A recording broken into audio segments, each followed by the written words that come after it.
Assalamualaikum warahmatullahi wabarakatuh. Halo sobat semuanya, salam literasi.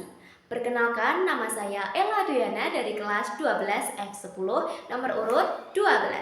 Kali ini saya akan menceritakan sebuah buku novel yang telah saya baca, yang judulnya Galaksi. Buku novel ini telah terbit pada tahun 2017.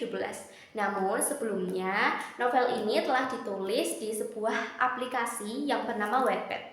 Jadi sekedar informasi, aplikasi Wattpad merupakan aplikasi yang di dalamnya ada bacaan atau karya dari seseorang yang kalian bisa baca dimanapun dan kapanpun karena sistemnya online, teman-teman. Lanjut pada pembahasan kita pada novel ini, itu ternyata telah diadaptasi menjadi sebuah film. Saking bagusnya, teman-teman, karena telah dibaca lebih dari 17 juta kali di Wattpad. Nih, ada tulisannya di sini, guys. Punya itu novel Galaksi ini booming, guys, karena pemilihan kosakatanya mungkin yang sesuai dengan anak-anak zaman sekarang, dan juga latar belakang dan juga tokoh-tokohnya itu menarik untuk dibaca, bahkan alurnya pun tidak membosankan.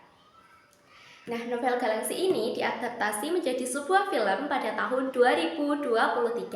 Teman-teman yang kurang suka membaca novel yang tebalnya 497 halaman ini, teman-teman bisa menonton filmnya, film Galaksi, di aplikasi untuk menonton video seperti YouTube ataupun aplikasi-aplikasi lainnya yang bisa untuk kalian tonton.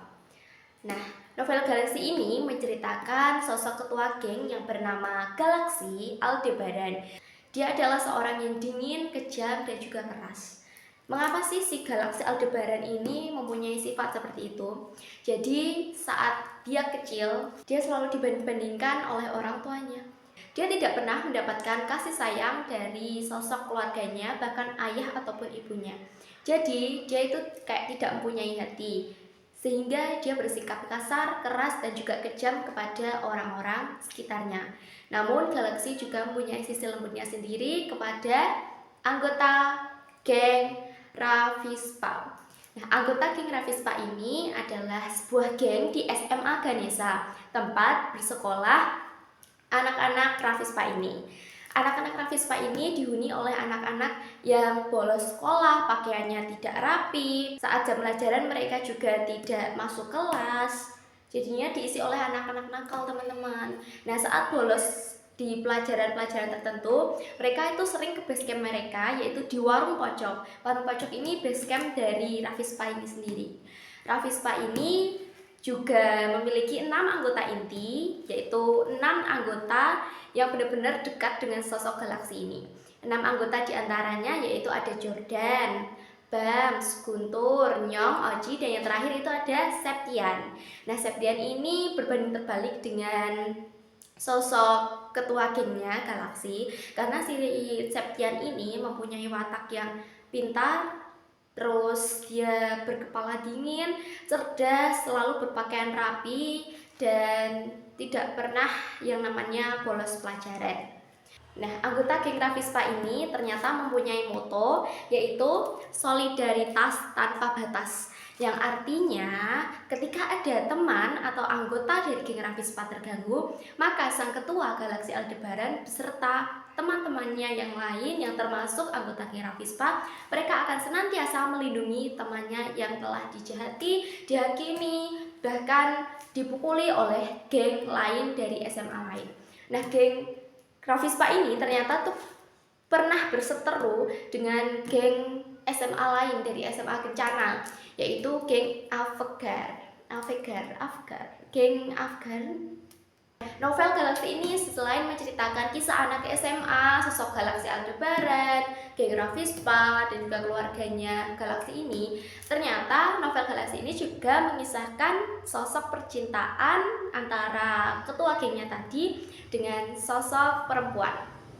Sosok perempuan itu masuk dalam ekstrakurikuler yang ada di SMA Ganesha, yaitu ekstrakurikuler Paskibra. Nah, mendengar kata paskibra aja pasti kita bisa membayangkan bahwa anak paskibra itu pasti dia rapi, terus tinggi, cantik karena perempuan ya. Terus habis itu dia nggak pernah bolos pelajaran, berbanding balik bukan dengan sosok Galaxy ini. Nah, nama dari sosok perempuan tersebut bernama Kejora Ayodhya. Munculan Kejora Ayodhya, seorang anggota dari Paskibra SMA Ganesha, ternyata mampu mengubah hidup dari sosok Galaxy.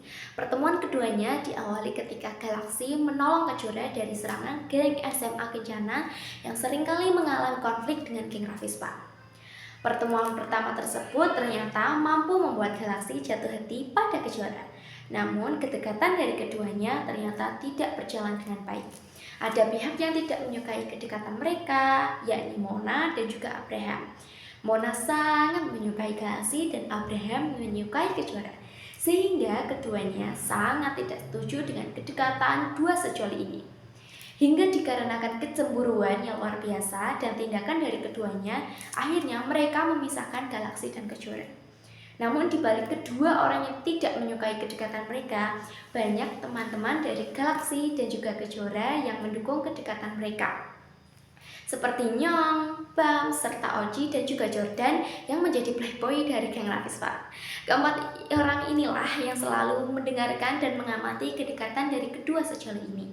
Hingga suatu hari untuk membuktikan bahwa Galaxy benar-benar mencintai Kejora, ia mengajak Kejora ke tempat yang selalu dikunjunginya ketika dia merasa sedih.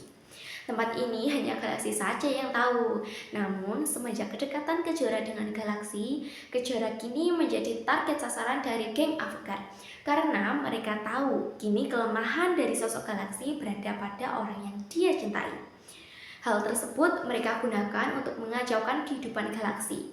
Semakin hari, kedekatan mereka berdua semakin intens karena keinginan dari Galaxy untuk terus melindungi Kejora dimanapun dari serangan Avantgarde. Dikarenakan kedekatan mereka, Galaxy kini mulai berani untuk menceritakan tentang kehidupan keluarganya pada Kejora. Sehingga perlahan Kejora menjadi tahu penyebab dari Galaxy selama ini bersikap seperti ini. Sikap Galaxy selama ini tuh cuek, sering berantem, dan nakal. Ternyata bukan tanpa alasan. Dia adalah korban dari keegoisan kedua orang tuanya sehingga dia tidak mendapatkan haknya sebagai seorang anak untuk diperhatikan dan dikasihi. Sehingga dia mencari hal tersebut di tempat lain. Dia sangat iri dengan kakaknya yang mendapatkan kasih sayang dan dukungan penuh dari orang tuanya. Keadaan inilah yang membuat sosok Galaxy ini mempunyai karakter menjadi seperti ini. Sehingga dia mencari keluarga yang dapat memberikannya kasih sayang yang tidak didapatkannya sebelumnya, dan dia menemukannya di geng Ravispa. Seiring berjalannya waktu, kedekatan mereka berdua tidak berjalan mulus. Timbullah beberapa konflik dalam hubungan keduanya. Di balik kedekatan dari keduanya, banyak orang yang tidak menyukainya dan ingin memisahkan mereka, bahkan sampai mengancam Kejora untuk pergi meninggalkan Galaxy. Dari situasi tersebut membuat Kejora menjadi bimbang untuk menerima Galaxy menjadi kekasihnya. Karena mempertimbangkan banyak orang yang memujinya dan juga sikap yang ditunjukkan oleh Galaxy yang selalu temperamen. Walaupun Kejora mengetahui penyebabnya, namun di balik sikapnya yang buruk, Galaxy merupakan pria yang bertanggung jawab dan juga setia loh. Galaxy menunggu Kejora walaupun banyak penolakan yang dilakukan oleh Kejora terhadap dirinya. Kejora selalu ada di sisi Galaxy, apapun keadaan Galaxy. Ketika terpuruk, senang, sedih, Kejora selalu mendampingi dan menemani sosok Galaxy. Dan hal tersebut jugalah yang ingin Galaxy lakukan, yaitu selalu ada di sisi Kejora. Permasalahan yang terjadi tidak berhenti sampai di situ saja. Masih banyak konflik yang terjadi di antara keduanya. Mulai dari hilangnya kepercayaan, kebohongan yang terungkap, penyesalan, dan masih banyak lagi. Untuk kelanjutan ceritanya, kalian bisa membaca ceritanya yang dilanjut pada novel Galaxy Kejora. Kesimpulan dari buku ini, novel ini memiliki tema yang menarik yang tidak mudah ditebak jalan ceritanya. Penokohan masing-masing karakternya cukup kuat, sehingga pembaca bisa hanyut dan terbawa perasaan saat membaca novel Galaxy. Pemilihan karakter bad boy dan gadis pelajar berprestasi merupakan formula yang cukup ampuh dalam membuat novel ini menjadi bestseller. Amanat yang bisa kita petik dari novel Galaksi ini yaitu solidaritas yang diperlihatkan oleh geng Ravispa bisa menjadi contoh untuk memperkuat hubungan pertemanan. Dan kita nggak akan bisa pernah berubah menjadi lebih baik kecuali berdasarkan kemauan kita sendiri. Tidak semua masalah dapat diselesaikan dengan kekerasan dan perjuangan. Dan yang terakhir, memahami arti keseimbangan antara keberadaan, keluarga, dan persahabatan. Belajar memahami perasaan orang lain itu juga penting. Terima kasih telah menonton video saya kali ini. Wassalamualaikum warahmatullahi wabarakatuh. Semoga bermanfaat.